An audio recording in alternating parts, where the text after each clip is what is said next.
You know, you could hear him on audio like, oh, hold on, let me get my shoes. Like, I'm sorry. I'm wrapping you up and I am dragging you to the nearest safety and you don't really get a say in this.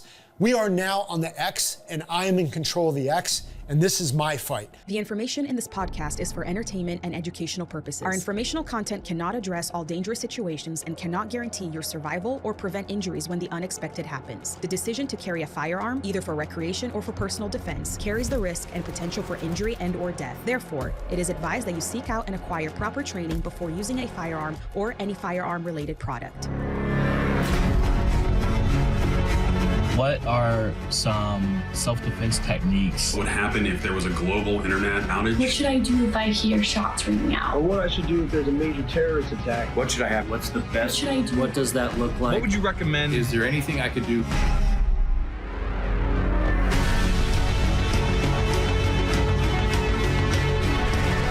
All right, guys, we are back and we are live with another episode of Dangerous Questions, an Ironclad original. So this recent thing that happened at the Trump rally, you know, I say thing, I mean, it sent so many people into a frenzy and still even to this day, what happened, why? All these questions that are unfolding and really the shock and awe factor of like, wow, that actually just happened. And I'm sure I'm not the only one that immediately with limited information, our minds already started to spin in a direction. Well, maybe it was because of this, or maybe it was because of that. And I think there were some clear principles that were part of my reaction right away that have still been true to this day. So this episode, I'm gonna break down just some of the key points that I think need to be addressed. And maybe they have been addressed already, but in a whole sea of chaos, how can I bring a little bit of black and white to some of these situations and these questions that are unique to this specific instance at the Trump rally with the attempted assassination on Donald Trump's life. I think it's important to be able to go through these. And this is going to be episode 1 of a 3-part series of talking about stuff like this within our borders, with stuff that's going on that people are concerned about. You know, we're getting flooded with questions about things like this. And my hope, again, always is to bring faithful, calm clarity to these situations from my experience, from what I had, you know, back when I was in the teams, and to today, studying and pouring my heart into making you guys assets and being safer. So with that being said, let's get right into the first question, and that's gonna add a little bit of clarity right away. So the first one is, what is the most important thing to do when securing a perimeter? Okay, it's a simple question by nature, and I think that we look at things on a target or an objective, or even with a high value person, a VIP in an area, we really need to make sure that it's secure. And the first thing that I'm gonna say is that securing a perimeter, the first thing to understand is it's not a objective, it's not really a to-do. You don't really secure the perimeter check. It's an action. It really is an active role, an active duty into making sure that it's constant.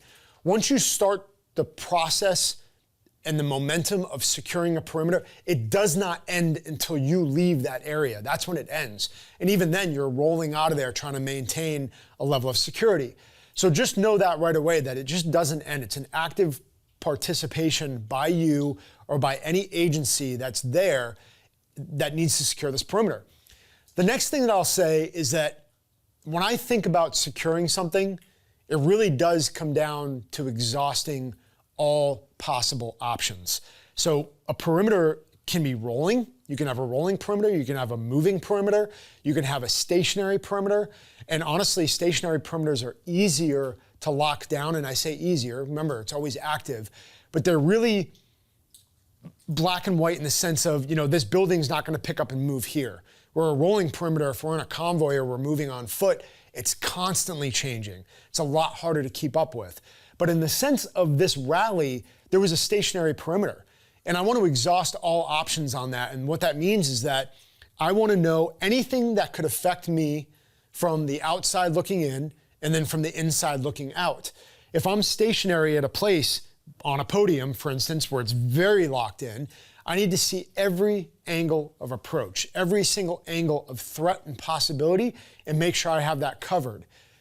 Then, in this specific instance, what would have really helped is that if you did the exact opposite, now you're going on the outside of your home, the building, whatever it is that you're trying to secure, and you're trying to think like the bad guy. That's what made us so effective on target, is that we're trying to think like the bad guy. We're trying to get in his head. What is he going to look at when he's coming to this perimeter? What is he going to look at when he tries to break into my home or come to this rally?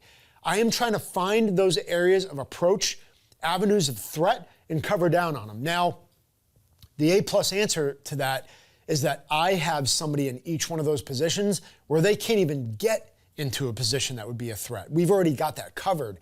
Now, the coverage that I need outside to be able to protect that becomes even stronger because I have an overlapping field of fire. So securing a perimeter is an action.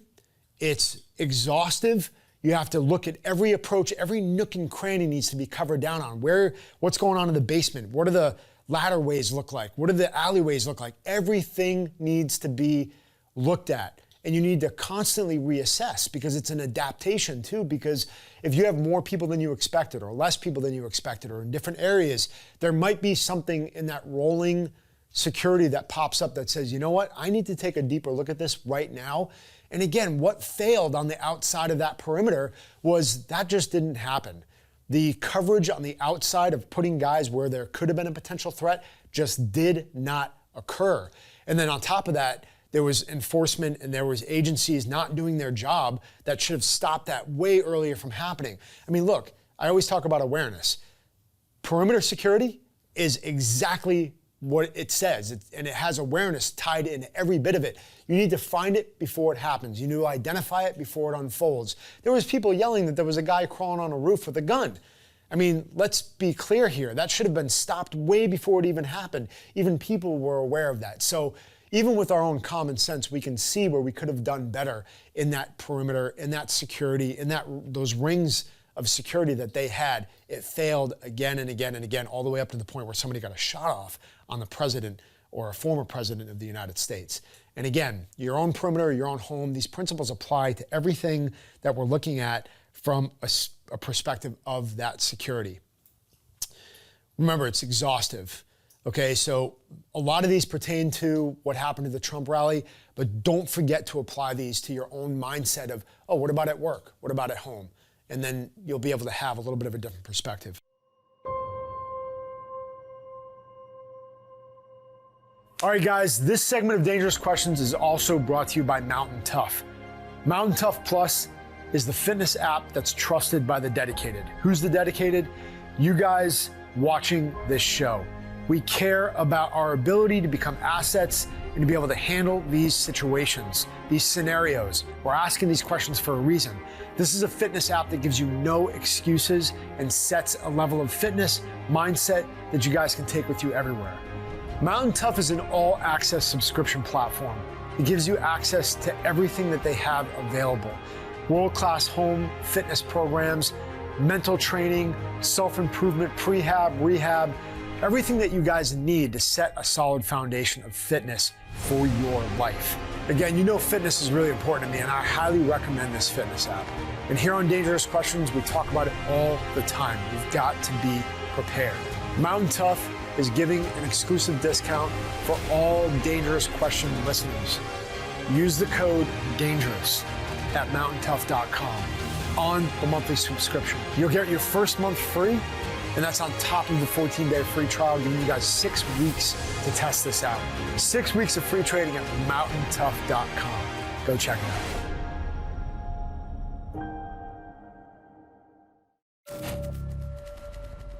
All right, next question. How can you most effectively identify someone like a potential assassin who is acting suspiciously in a crowd?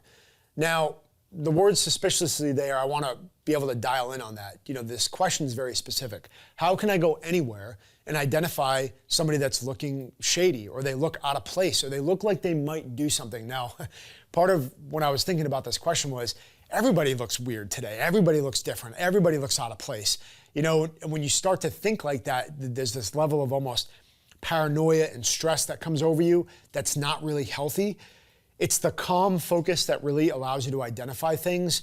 And if I'm going to find somebody suspicious, again, a really, really well-trained person, you're gonna have a really hard time identifying them because they're really good at what they're doing. They're really good at being a criminal to fit right in all the way up to the point where they're taking action.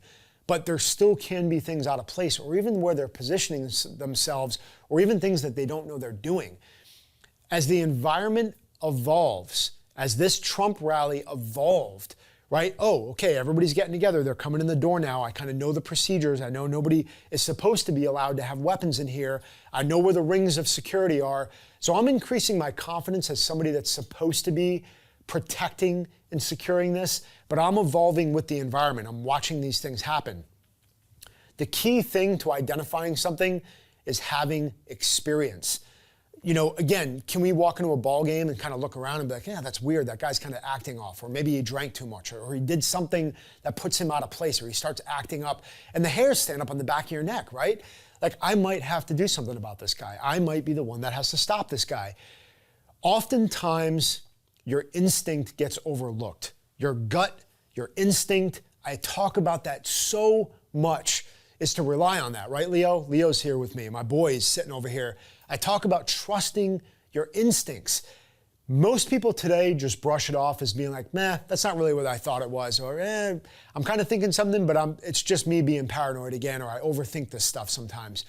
I'm always gonna tell you to never ignore your instinct. Never ignore that gut feeling. You guys have heard me talk about this before, but Malcolm Gladwell, the book Blink, goes into this. It goes into those feelings that are going on and firing off in the back of our head, which I'm sure somebody at that rally saw this guy moseying around back there like, huh, that's kind of weird. No doubt somebody was like, nah, whatever, just gonna go and sit on the lawn and get my chair and get comfortable. That's the other thing too, is that we don't want to offend people today, right? We're afraid to offend somebody or say something like, hey, does that guy look weird to you? And they're like, whatever, dude, you're just paranoid. You know, we're afraid to get that criticism. All of these things piled up together, they push us away from doing the right thing and identifying that suspicious activity or that person that's out of place. It is a skill to learn to identify things like that and to increase your awareness. You have to strengthen it, just like going to the gym. Don't ignore that part of you that is identifying those things on a daily basis. Lean into it. Trust yourself on what you think you're seeing, and then do something about it. That's gonna help you guys get better at identifying things. The last thing I'll end with this, guys, is getting experience in that environment. If I think that I can identify somebody really, really well in Virginia Beach by walking on the boardwalk, like, oh, okay, I know that bar, that's kind of par for the course here. I walk by this place, this hardware store, okay, people seem like this is the activity, this is the demeanor around here. I was just in New England not too long ago. The demeanor and the attitude up in New England was way different than it is down in Virginia Beach. I mean, the type of attitude that you get right away, the kind of overconfident, snotty responses that you'll get in like Massachusetts and Rhode Island is like very contrasted to down here, and it's different. So if I'm not used to that, if I'm not used to being in that environment for a long period of time, it's gonna be harder for me to pick out or identify what feels off. And that's like anywhere else. If you go to Europe and you don't speak the language and you're just hanging out at a bar, you're gonna have a harder time for that cultural feeling, that cultural vibe or attitude or behavior. It's just like people in France, right? They talk really close to you while you're getting something like, hey, how's it going? Do you want to get a coffee? You're like, whoa, why is this guy so close? It's my personal space. You've got to get experience in that environment in order to really know what feels out of place. I would say that's number one. So if you're somewhere new, you might need time to catch up with what's out of place. That still doesn't trump trusting your instinct on all of these things and what I'm asking you guys to look for. That way you can get better at identifying something that feels off. Your instinct is gonna spot things before you ever will. Trust it with all your heart.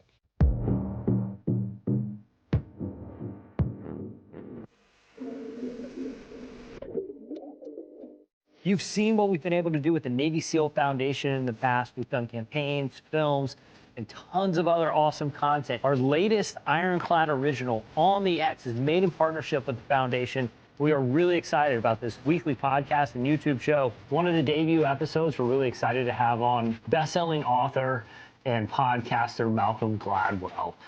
Another example of a guest, Matt Frazier, who's won 5 CrossFit championships, or big wave surfer and kind of wellness advocate Laird Hamilton. Both those guys have really pushed the limits of their sports, and it's a perfect sort of example of what we want to try to do with this show.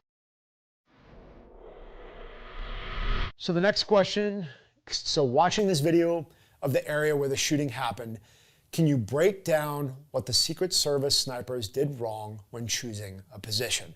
Now again, how many people out there have talked about, well, he could have done this, he could have done that, and all these tips.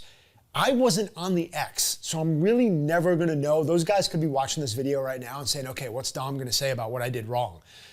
I was never in their shoes to be on that spot to know the exact parameters. There's a lot of principles that I think could have been applied differently, but you guys have heard me say it before.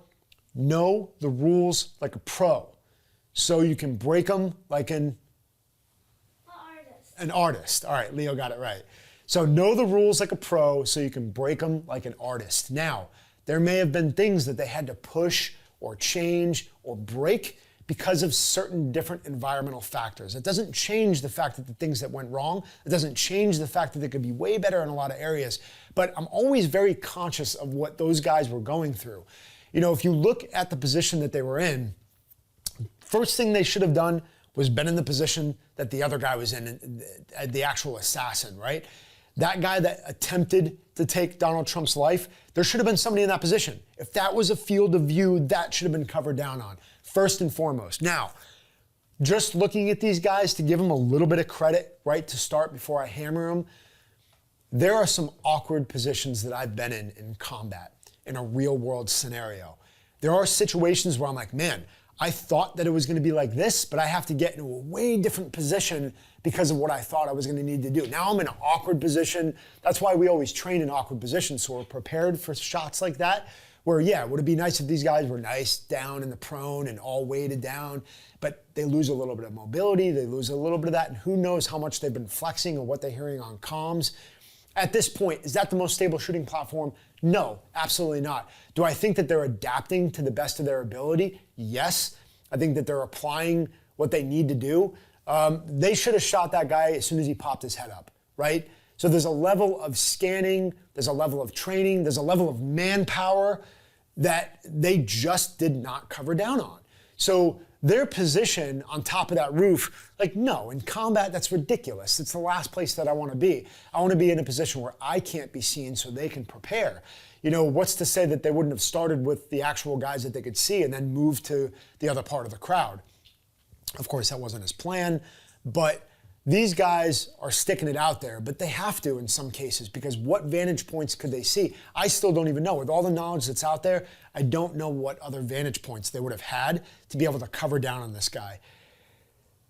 The fail was not knowing where these other vantage points were, because if they already knew, that's where they would have been covered down. I would have been glassing the areas that were the highest threat. Okay, 1, 2, 3, I've already been on that side. Now, these guys that were in this position, I don't know that this is true, but the biggest failure on these guys' position, without going too much into tactics and SOPs and all this other stuff that I try to still protect for these guys that are doing the deed, is did they go to those spots that were most vulnerable?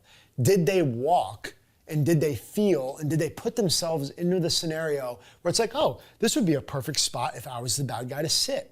Because if I do that, I know exactly where I need to cover down on, and I'm not gonna let go. I've been in scenarios overseas. I'm not gonna let go of where I know. I'm gonna very adamantly look, and be constant. When you're in that position and you're trying to protect something, or you're trying to be overt about one of these scenarios, it's exhaustive doing it. All right, let's watch this video to see if there's anything we can pull out of this. So these guys are up there, they're crouched up. You know, they're both in different positions, you know, maybe covering down on different things. Hopefully that's the case. They're working as a team and, you know, they're just exposed. You know, that's one angle of what we see here. And then you see the correlation and the perspective of where the bad guy was and where these guys were. Should they have been able to pick up on this guy before he even popped his head up? The answer is yes, guys, of course. This should have been stopped. Nothing like this has ever occurred in this scenario at that time with this environment. And as soon as it goes down, you know, what else is happening when those guys flinch? there is a rock solid attitude and demeanor that we need to carry with us as we see these guys responding here about protecting somebody else. I've thought of these scenarios again and again and again, thinking about going on a hostage rescue to save a president. I think about that. I've thought about that and visualized that so many times. All right, so that pretty much covers, what those guys did wrong. Of course, that's not an exhaustive list, but I think it's at least a good enough idea of the basic principles of the things that I thought of right away. And again, we're always receiving new information. There's still a lot we're learning about this event, and there's a lot of back and forth. So to add a little bit of clarity, let the guys figure out some of the nuances there. But overall, on the surface level, those are one of the things that I wanted to point out with that question. When I woke up, very confused, she said, "You almost died last night. In fact, no one can believe you were alive." Change is very scary. As humans, we just hate uncertainty. I went into the games not knowing what was coming. You just sensed that it was out there. It was like they'd been hit by a nuclear bomb. This could go so many different directions. You have to start somewhere. We're all programmed in this world to push ourselves even farther. Almost always some degree of growth that's available to us if we are very intentional about it. I could talk to you for probably another 2 hours. My experience with the world is that if you try and do something hard and you give it your best shot, people are unbelievably accepting of the result. Thanks again for coming on the X.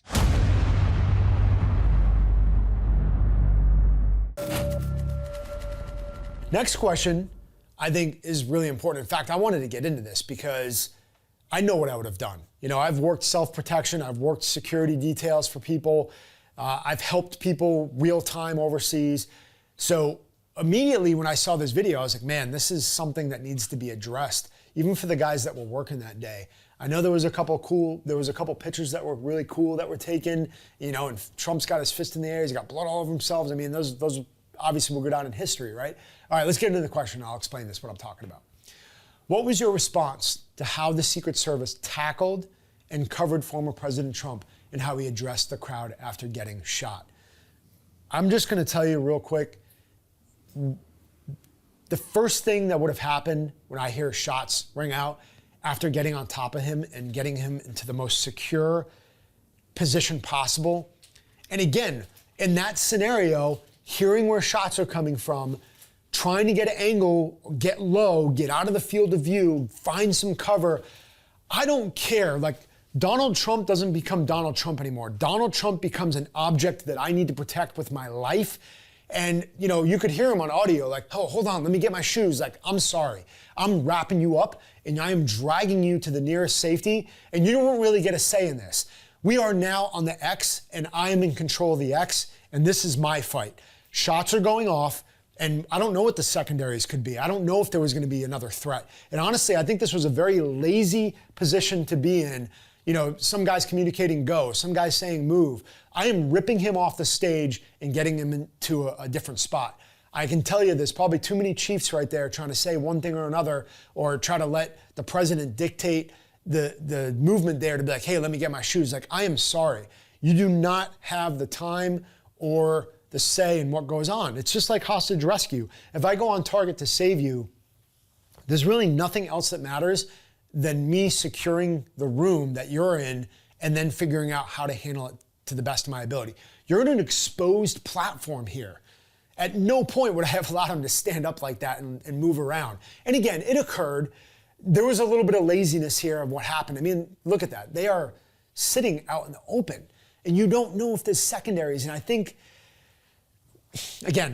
right? This is speculation. Has anybody in that crowd or that was in that security detail ever really been in a combat scenario where secondaries are very real? Boom, something goes off and then something comes right after it. And it's I know that and I'm waiting for that and anticipating that feeling, which is why I would have been very, very aggressive in that moment. There's other comms that were probably flowing, hey, whatever, the shooter's down, say that came through. So what? Is there another one? I don't know. So this is just from my perspective, guys. Having done this again and again, is that I'm on the X now. I'm running the show. I appreciate and respect you. I'm not gonna hurt you to the best of my ability, but my job is to get you out of there.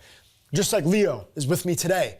If something happened, Leo doesn't get a say. He doesn't get to grab his shoes. He doesn't get to grab anything else. I appreciate that you're the president, but I am grabbing him up and getting him to the best, safest, and most secure position possible to get out of that field of fire.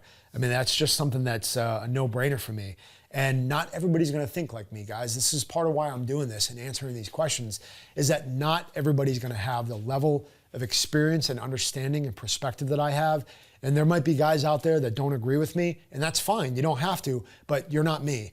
And if I have the combative experience that I do and the combat experience, I am ripping him off the stage as fast as I possibly can. So a little bit of lackadaisical attitude there, a little bit of too much direction without clear, concise action that needed to occur on there. So it's a good question. I know people have asked it. Hopefully that gives you some perspective on what I would have done. All right, so this was a lot about, you know, what happened with the Secret Service, a lot about what happened with the rally. I wanted to provide some clarity on that. Now you know, of course, my favorite part, breaking down the scenarios, but that was fun too. Those were good questions that came up that I think a lot of people were asking, and hopefully that provided a clear voice in all this. Let's watch this next scenario. It has to do with grappling, it has to do with BJJ, and I want to break it down from a standpoint of goods and bads. There's some pros and some cons in this. Let's break it down. All right, we're in the street. Okay, law enforcement officer is now on his back, grappling with this guy. Look at all the people around in the street. Okay, this is great. A little bit of cross-face action. I still think there's a lack of awareness up, especially once he got him under control. You know, there's a little bit of eye-to-eye contact there. There's a level of intimacy going on, but man, he is vulnerable. The law enforcement officer is in a good position for one-on-one, really, really, really bad in a multiple attacker scenario, but it ended up working out for him here. And of course, this is how we hope every fight ends, right? A little bit of tap on the back. Hey, let's cut the crap here. let's get better at what we're doing, and let's move on and be better. And who knows how it ended there. But the point being is that while Brazilian Jiu-Jitsu and positioning worked really well, he was still vulnerable, guys, in this scenario with all these people around. Don't do that to yourself. You gotta be aware. Quick positioning, and then I probably would have gotten knee on belly pretty fast to get my head up, get my chest in, get my weight on him, have some level of control, and be able to identify anybody that would come in here. Like, who's the guy carrying the camera? You know, comes up and soccer kicks him right in the jaw. Then that's it. He's out. Where are his other buddies in this scenario? Use manipulation techniques, but know when to break that rule. Know when to keep your head on a swivel when you got multiple people around.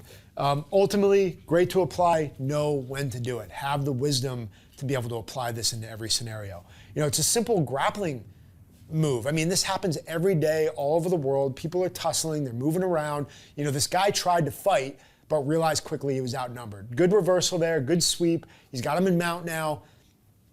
And this is where I would have shifted again. Mount, move, knee on belly, keep your head up, and really get good awareness. All right, so hopefully you got something out of that, you know, applying that stuff in the streets. We're gonna talk about multiple attackers more too. We got an episode coming up that I think you guys are gonna really enjoy, talking about multiple people, multiple attackers, cartels, and all of the other good stuff.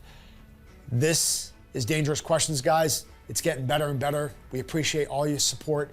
This is an IRONCLAD original.